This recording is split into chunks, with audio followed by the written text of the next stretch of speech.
안녕하세요. 오늘 또 제가 이렇게 여러분들 앞에서 이렇게 설교를 하게 되었습니다. 오늘 말씀 같이 한번 찾아보도록 하겠습니다. 로마서 3장 21절에서 24절까지의 말씀이 되겠습니다.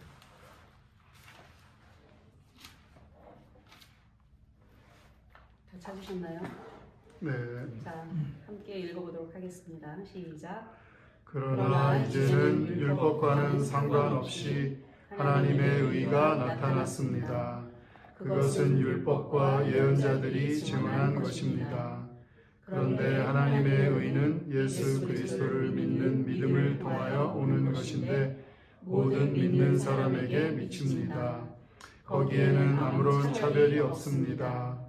모든 사람이 죄를 범하였습니다. 그래서 사람은 하나님의 영광에 못 미치는 처지에 놓여 있습니다. 그러나 사람은 그리스도 예수 안에서 얻은 구원으로 말미암아 하나님의 은혜로 값없이 의롭다는 선고를 받았습니다. 아멘. 아멘. 오늘 설교의 제목은 하나님의 의로 그렇게 정해보았습니다. 그 미국의 유명한 그 여배 중에 한 명인 그레이스 켈리에 대해서 다들 아시겠죠? 이 그레이스 켈리는 밖으로 보이는 그 아름다운 외모와 명성과는 달리 평생을 그 아버지의 인정을 받기 위해서 고군분투하면서 살았다고 합니다. 믿기 어렵죠? 그렇게 예쁜 여자가. 그래서 사실은 배우가 된 것도 아버지의 인정을 얻기 위해서 배우가 된 것이라고 합니다. 그리고 참 아이러니하게도 그렇게 평생을 노력을 했지만 아버지 인정을 받지 못했고 여러분들도 잘 아시다시피 그 세기의 그 결혼식 모나코의 왕비가 되었을 때 저희는 그 얼굴 예쁜 것만으로도 어서 오세요라고 데려갈 것 같은데 그게 아니라 300억이라고 하는 돈을 지불을 했다고 합니다. 모나코 왕가에. 믿기 어려운 얘기죠. 예, 그렇게 엄청난 돈을 그렇게 지불하면서까지 결혼을 했고 그 결혼 생활은 또한 순탄치가 않았습니다. 결국은 젊은 나이에 교통사고로 이 세상을 떠나게 되었죠. 과연 그 그레이스 켈리가 가지고 있는 그 존재 가치는 과연 무엇이었으며 그 존재 가치를 과연 누구에게서 인정받으려고 했을까요? 그러면 저희들의 존재 가치는 무엇이고 저희들은 어떤 모습으로 저희들이 그 존재 가치를 증명하고 인정받으려고 하는 것일까요? 제가 초등학교 1학년 때 일입니다. 초등학교 1학년 때 뭐 7, 8살 됐을까요? 우연히 그 복도를 지나다가 게시물을 떨어뜨린 적이 있습니다. 근데 주변의 친구들이 갑자기 저를 막 정죄하는 것이었습니다. 너 이제 큰일 났다. 이제 선생님한테 혼날 거야. 뭐 이렇게 이제 얘기를 하는 거죠. 그래서 저는 덜컥 겁이 나기도 하고 무엇보다도 제가 일부러 그러지 않고 우연히 실수로 그랬다는 것을 증명하기 위해서 끊임없이 선생님 오실 때까지 계속 그 자리에 철퍼덕 앉아서 울기 시작한 겁니다. 그래서 선생님이 정작 오셨을 때에는 얘 도대체 왜 이래? 그러면서 아무렇지도 않게 게시물을 다시 올려놓으시더니 수업을 다시 시작하는 것이었습니다. 제가 하고 싶은 얘기는 제가 어렸지만 저에게는 이미 그 자신의 의를 증명하고자 하는 그런 본능이 저에게 있었다라고 하는 것입니다.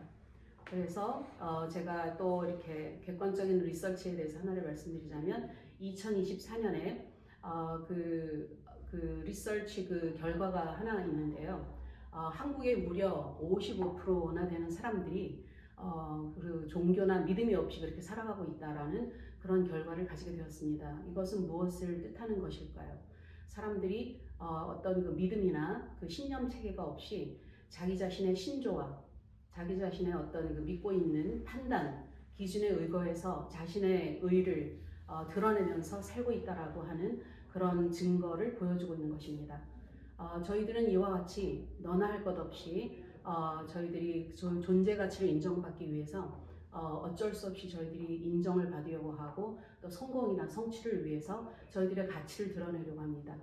그래서 자기 의를 드러내려고 하는 것이죠. 그런데 이렇게 자기 의를 드러내면서 사는 것의 결과는 어떤 것일까요? 그것은 허무뿐이고 결국은 파국으로 치달을 뿐입니다. 제가 대학원 다닐 때 공부했던 그 T.S. 엘리어트라는 시인이 있습니다. T.S. 엘리어트라는 시인이 그 황무지라고 하는 The Wasteland라고 하는 그 장시에서 여러분들이 잘 아는 그런 식구를 이제 이야기하는데 4월은 잔인한 달이라고 이야기하죠. 이 4월이 왜 잔인한 달일까요? 4월은 그 봄의 절정인 그런 달이 아닙니까? 그러면 이 봄이라고 하는 것은 생명을 불러일으키고 희망을 주는 그런 달이잖아요. 그런데 이 T.S. 엘리엇은 4월이 잔인한 달이라고 이야기를 했습니다. 왜냐하면 이 자기 의에 잔뜩 갇혀서 사는 사람들, 그러니까 거기 시에 나온 것을 제가 구체적으로 말씀드릴 수는 없지만 거기 보면은 자기가 하고 싶은 대로 다 알면서 삽니다. 썰매도 타러 가고 또 우아한 곳에서 또 커피도 마시고, 근데 이 사람들에게는 희망이 없다라고 하는 것입니다. 왜? 자기 의에 갇혀서 사는 사람들은 결국은 허무에 빠질 수밖에 없기 때문입니다. 그래서 이 T.S. 엘리엇이라는 시인이 4월은 잔인한 달, 그 사람들에게 생명과 희망을 주어야 하는 달이 사람들에게는 잔인한 경고와도 같은 그런 달이 되고 말하는 것입니다. 그래서 자기에 갇혀 사는 사람은 결국은 자가당착에 빠질 수밖에 없다. 결국은 허무에밖에 이룰 수 없다라는 것을 T.S. 엘리엇의 시에서 저희들이 볼 수가 있게 됩니다. 그래서 사도 바울은 그 로마서 3장 10절에서 12절 말씀에서 뭐라고 말씀을 하셨는가 하니, 의인은 없나니 하나도 없으며 깨닫는 자도 없고 하나님을 찾는 자도 없고 다 치우쳐 함께 무익하게 되고 선을 행하는 자는 없나니 하나도 없도다 라고 선포합니다. 정말 하나님이 보시기에는 의인이 단 한 사람도 없다라고 하는 것이죠. 예, 그리고 하나님 없이 사는 삶은 또한 역시 의인이 될 수 없다라고 하는 그런 뜻입니다. 자, 그러면 저희들이 질문을 할 수가 있겠죠. 그렇다면 허무와 절망이 아닌 참된 의는 무엇이며 어떻게 얻을 수 있을까요? 그 답은 지금 금방 제가 읽어드렸지만 성경에 바로 답이 나와 있습니다. 그것은 바로 하나님의 의입니다. 하나님의 의. 조금 전에 저희들이 읽었던 그 로마서 3장 21절에서 24절 말씀이 바로 하나님의 의에 대해서 잘 말씀을 해주고 있습니다. 자, 하나님의 의는 오늘 읽은 말씀과도 같이 몇 가지 특징이 있습니다.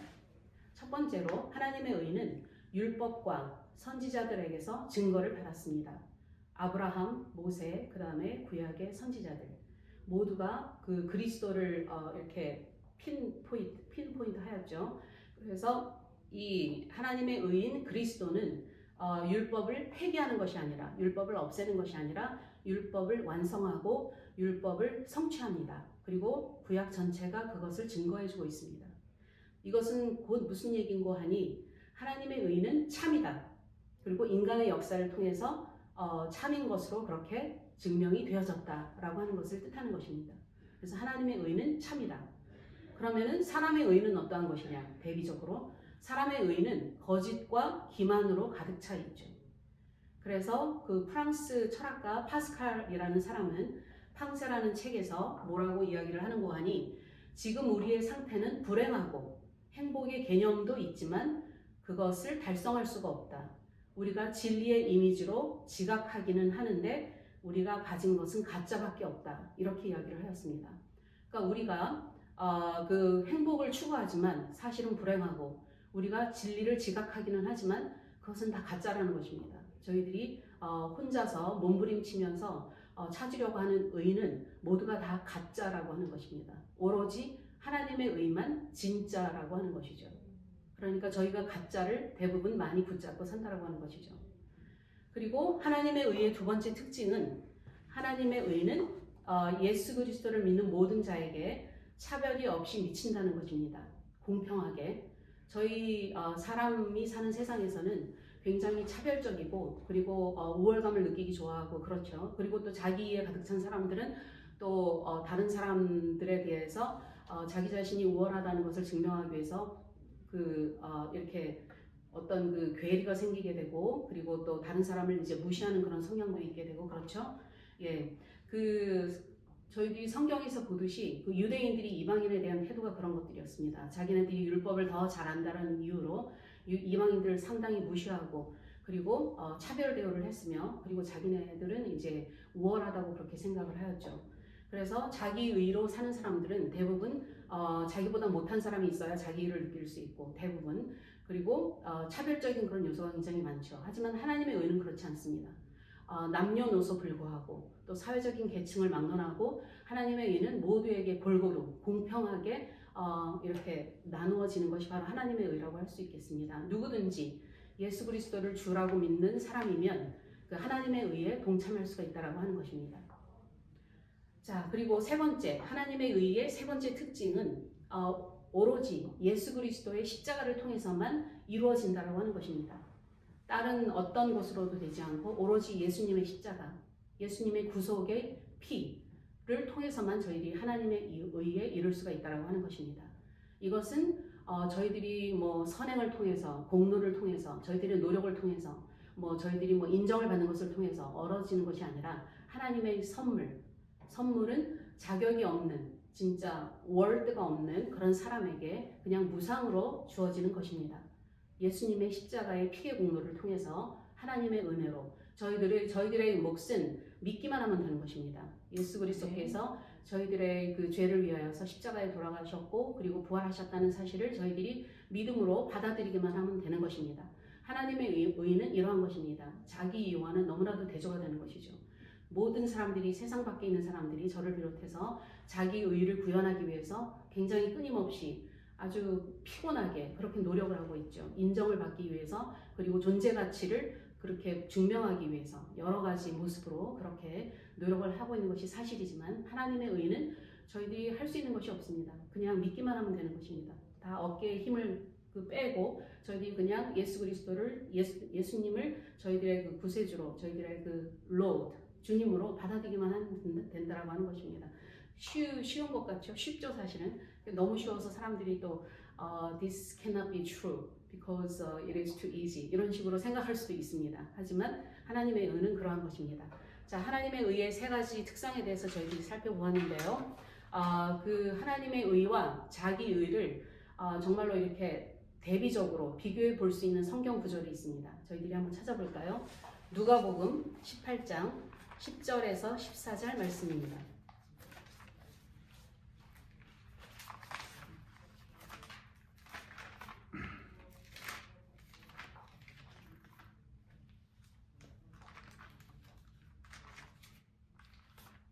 다 찾으셨나요?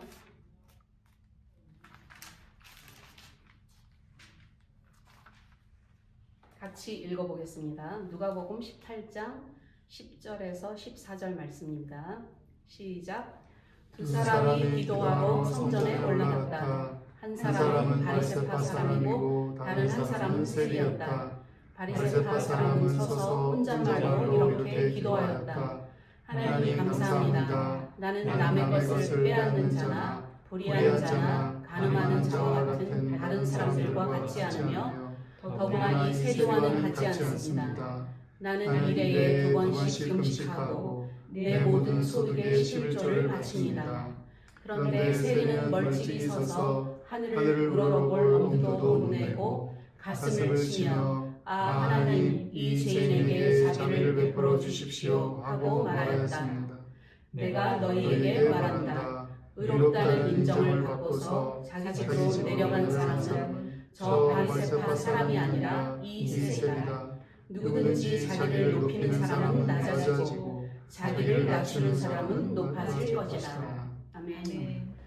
여기에서 보시는 것과 같이 자기 의에 가득 찬 사람과 또 그렇지 않은 사람의 그 두 가지 종류를 볼 수가 있습니다. 바리새인은 자기가 이루었던 공적과 성취, 금식을 많이 했다, 그 다음에 헌금을 많이 했다라는 그 잣대로 하나님께로부터 칭찬과 의를 구하고 있습니다. 반면에 세리는 얼굴도 들지 못하고 눈물을 흘리면서 하나님, 저는 가치가 없는 사람입니다. 주님 앞에서 저는 such a sinner, 저는 죄인입니다. 라고 하면서 그 본인의 그 어떤 그 죄성을 인정하고 있습니다. 그러니까 아이러니하게도 자기가 의인이라고 얘기하는 사람은 하나님이 넌 의인이 아니야 라고 말씀하시고, 저는 죄인입니다 라고 얘기하는 사람에게 하나님이 그래 너가 의인이다 라고 말씀하고 계신 것이죠. 참 이게 참 이 성경은 굉장히 아이러니가 굉장히 많습니다. 그래서 저희들이 정말 참으로 이 이그젬플을 보면서 그 하나님이 생각하시는 의인은 과연 무엇일까에 대한 그 어떤 그 힌트를 얻을 수가 있을 거라고 생각이 되어집니다. 자, 그러면은 하나님의 의를 경험하는 삶의 그 실천적인 측면을 저희들이 한번 생각을 해보도록 하겠습니다. 하나님의 의를 저희들의 삶에서 경험할 수 있으려면 과연 어떻게 해야 할 것인가? 그 첫 번째가 이제 저희들이 방금 읽은 말씀하고 관련이 있습니다. 첫 번째로는 저희들이 죄의식에 철두철미해야 한다라고 하는 것입니다. 저희들의 모습, 저희들의 그 비참하고 절망스러운 모습, 저희들의 그 죄로 가득 찬 모습을 저희들이 직시하고 들여다보아야 한다는 것입니다. 좀 쉽지 않은 일이죠. 왜냐하면 자기에 가득 찬 사람은 자기의 그 죄가 보이지 않고 오히려 자기가 잘하는 것만 자꾸 보이게 마련이니까요. 또다시 T.S. 엘리엇의 예를 한번 제가 들어보도록 하겠습니다. 그 황무지라는 시 말고 또 T.S. 엘리엇은 4개의 그 사중주라는 Four Quartets라는 긴 시를 썼습니다. 그 4개의 파트로 되어 있는데 그 두 번째 파트에 이스트 코커라는 두 번째 파트에 T.S. 엘리엇가 뭐라고 얘기하느냐 하면은요. 우리의 유일한 건강은 병이다. 그러니까 건강해지려면 아파야 한다라고 하는 것입니다. 우리의 유일한 건강은 질병이다. 그리고 회복되려면 병이 더 심해져야 한다. 그러니까 건강을 회복하려면 이 병이 더 깊어져야 한다라고 하는 것입니다. 이게 뭘 뜻하는 것일까요? 결국은 저희들이 가지고 있는 질병, 죄의식에 철두철미해야 한다라고 하는 것입니다. 저희들이 죄인이라는 그 자각이 정말 깊어질 때 하나님의 의가 들어올 공간이 생긴다라고 하는 것입니다. 저희들이 의인이라고 그렇게 생각하면 하나님의 의가 들어올 공간이 없겠죠. 바리새인처럼. 그죠? 그래서 저희들이 everyday 매일 살아가면서 저희들이 이제 죄를 짓게 되죠. one way or another. 그러면은 저희들의 자신을 객관적으로 들여다보면서 저희들이 범한 죄를 정말 그 깊이 자각하는 그런 계기가 있어야 한다라고 하는 것입니다. 그래야만 저희들이 하나님의 의를 경험할 수가 있습니다. 그리고 또 프랑스 철학자 파스칼을 또 예를 들어보도록 하겠습니다. 파스칼은 또 뭐라고 얘기했는가 하니 사람의 위대함은 그가 비참하다는 것을 아는 것에서 온다라고 그렇게 이야기하였습니다. 사람이 위대한 것은 자기 자신이 비참한 상황이 있다는 것을 자각할 때 사람의 위대함이 거기에서 온다라고 하는 것입니다. 저희들이 나는 잘났어, 나는 이것도 잘해 저것도 잘해 이렇게 함으로써 그 사람의 위대함이 오는 것이 아니라 나는 such a sinner, 나는 정말 모자라고 정말 비참한 상황 가운데 있고 나는 정말 불행해. 그 자기 자신을 그런 어떤 그 죄 가운데 있는 그런 모습으로 그렇게 자각하게 될 때 그때 사람의 위대함이 거기에 따라오게 되는 것이고 비로소 하나님의 의가 거기에 들어갈 수 있게 된다라고 하는 것입니다. 그래서 그 죄의식에 철저해야 된다라고 하는 것이 첫 번째 적용점이 되겠고요. 두 번째 적용점은 하나님의 의를 경험하기 위해서는 어떻게 해야 할 것인가. 하나님의 그 무조건적인 은혜와 그 용서와 그 사랑에 저희들이 항상 감사를 해야 한다라고 하는 것입니다. 저희가 참 감사하기가 쉽지 않습니다. 저부터도 그렇고. 자, 성경에 보면 이스라엘 백성들이 그 출애굽한 이후에 40년을 광야에서 방황하면서 결국은 그 약속의 땅에 젖과 꿀이 흐르는 약속의 땅에 들어가지 못하고 세컨 제너레이션만 들어가게 되었죠. 그 이유가 무엇이었을까요? 감사가 없었기 때문입니다. 잘 아시겠지만 원망과 불평, 물이 없습니다. 음식이 없습니다. 고기를 먹어야 되겠습니다. 계속. 그리고 모세가 시내산에 올라갔을 때는 또 자기네들이 그 금을 다 녹여서 송아지를 만들어서 거기서 춤을 추면서 그 송아지를 숭배했죠. 그 감사는커녕 항상 불평불만이 자리하고 있었습니다. 그랬기 때문에 하나님의 의를 경험할 수 없었습니다. 저희도 저희들의 삶 속에서 상황에 상관없이 모든 것이 잘 나가야지만 감사할 수 있는 것이 아니라 정말 이렇게 그럴 수 없는 상황 속에서도 저희들이 감사를 찾는 그런 삶을 살 때에 비로소 저희들이 하나님의 의를 풍성하게 경험할 수 있다라는 그런 생각이 듭니다. 세 번째, 하나님의 의를 경험하기 위해서는 또 어떻게 살아야 할까요? 저희들이 섬김의 삶을 실천해야 합니다. 주변의 그 이웃들에게 선대하고 그 주변의 그 필요, 주변의 여러 가지 필요한 것들을 저희들이 채워주는 그런 섬김의 삶을 살게 될 때야 저희들이 또한 하나님의 의를 경험할 수 있습니다. 왜냐하면 자기로 가득 찬 사람들은 자기가 중심이고 이기적이기 때문에 다른 사람들이 자기를 위해서 섬겨 주기를 바라지 섬기려고 하지 않습니다.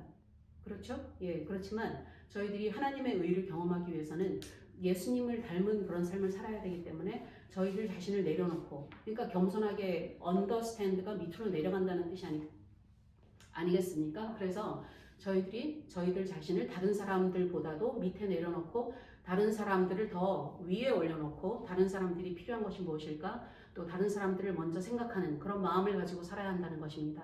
그러할 때야 비로소 저희들이 하나님의 의를 온전히 경험할 수 있다라고 생각이 되어집니다. 그래서 저희들이 정말 그 죄의식에 더 투철하여서 저희들의 모습을 객관적으로 바라보는 것, 그리고 또 그 하나님의 그 무조건적인 은혜, 저희 가치가 없지만 저는 아무것도 아닙니다. 저는 죄인입니다라고 하는 그 마음속에 깃들이는 하나님의 은혜, 하나님의 사랑, 하나님의 공의, 하나님의 용서 이런 것들을 저희들이 계속적으로 감사하는 마음으로 살아갈 때래야 하나님의 의가 저희들 삶 속에 온전히 들어올 수 있다고 하는 것입니다. 세 번째로는 또한 이기적으로 저희들 자신만을 중심으로 살아가는 것이 아니라 다른 사람들의 필요, 다른 사람들을 우선순위에 놓고 그렇게 섬기는 삶을 살 때래야 저희들이 또한 온전히 하나님의 의를 경험하는 삶을 살 수 있습니다.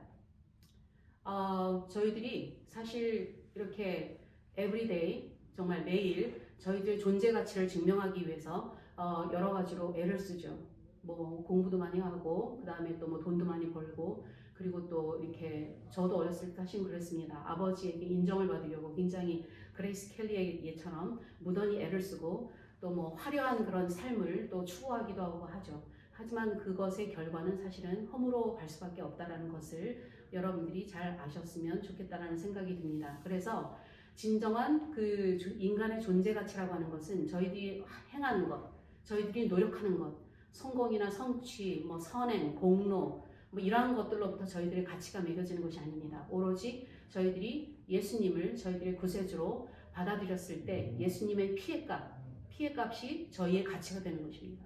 예수님의 피해값. 그래서 저희들이 예수님을 받아들였을 때 저희들의 비참함, 저희들의 절망, 저희들의 그 실망, 저희들의 실패 이런 것들은 다 예수님께로 가게 되고 예수님의 그 순결함, 예수님의 거룩함, 예수님의 의로움이 저희들에게 전가가 되는 것입니다.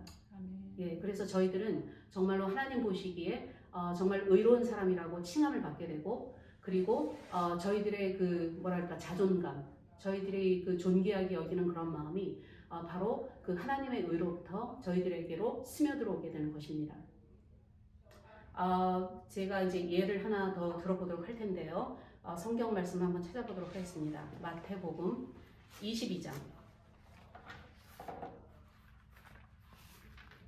11절에서 13절까지의 말씀이 되겠습니다.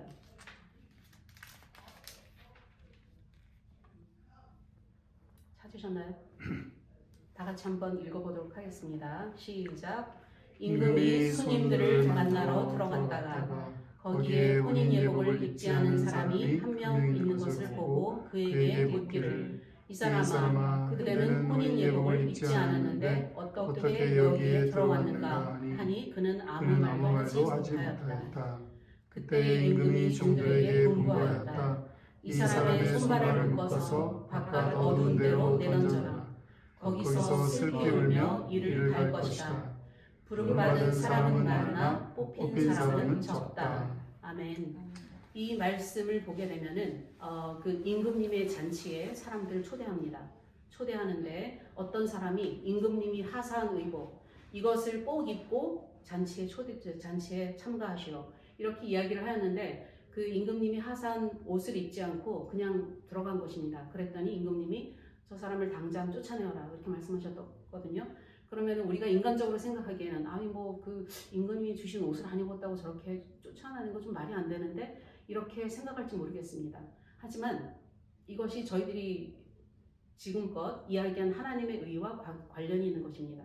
저희들이 가지고 있는 저희들이 가지고 있는 옷을 입고는 하나님 나라에 들어갈 수가 없다고 하는 것입니다. 하나님이 내어주신 하나님의 의복, 그게 바로 무엇이겠습니까? 예수 그리스도라는 하나님의 의복을 저희들이 입어야만 하늘나라의 잔치에 갈 수 있다고 하는 것입니다. 그래서 이게 사실은 이 보화가 숨어 있는 그런 말씀이라고 하겠습니다.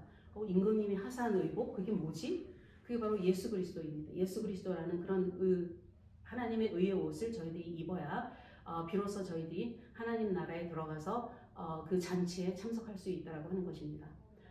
그래서 오늘 또 이 설교를 같이 들으시는 여러분들이 정말 이렇게 허무나 절망이나 결국은 비참함으로 끝나게 될 그런 자기의, 자기 의를 추구하기 위해서 그렇게 열심히 사시는 것이 아니라 정말 예수 그리스도를 받아들이고 예수 그리스도를 믿음으로 예수 그리스도의 옷을 입음을 통해서 그 하나님 나라에 들어가게 되는 하나님 나라의 잔치에 참석하게 되는 그런 귀한 그런 삶을 사시고 그렇게 또 하나님 나라의 잔치에 동참하는 그런 귀한 삶을 사시기를 함께 기도합니다. 네, 그럼 같이 기도를 하도록 하겠습니다. 오늘 또 하나님의 의에 대해서 같이 말씀을 나누었는데요. 저희들이 하나님의 의를 경험하기 위해서 어떻게 살아야 할 것인가? 저희들이 먼저 죄의식에 투철해져야 하겠습니다. 그리고 두 번째로는 하나님께서 주신 무조건적인 은혜에 저희들이 감사하면서 살아야 하겠습니다. 세 번째로는 저희 주변에 있는 이웃들을 저희들이 또 예수님의 손가발이 되어서 그들을 섬기면서 살아야 하겠습니다. 저희들이 또 이번 주를 살아가면서 또 어떤 또 결단을 하면서 헌신을 하면서 살아가게 될지 저희들이 또 침묵으로 기도한 후에 제가 마무리 기도를 하도록 하겠습니다.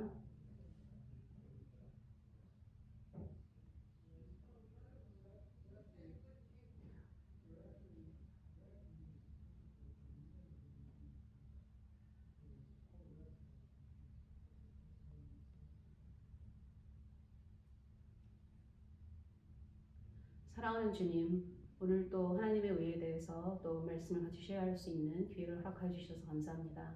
저희들은 본능적으로 저희들의 의를 증명하기 위해서 자꾸 인정을 받으려 하고 자꾸 성취와 성공에 목말라 합니다.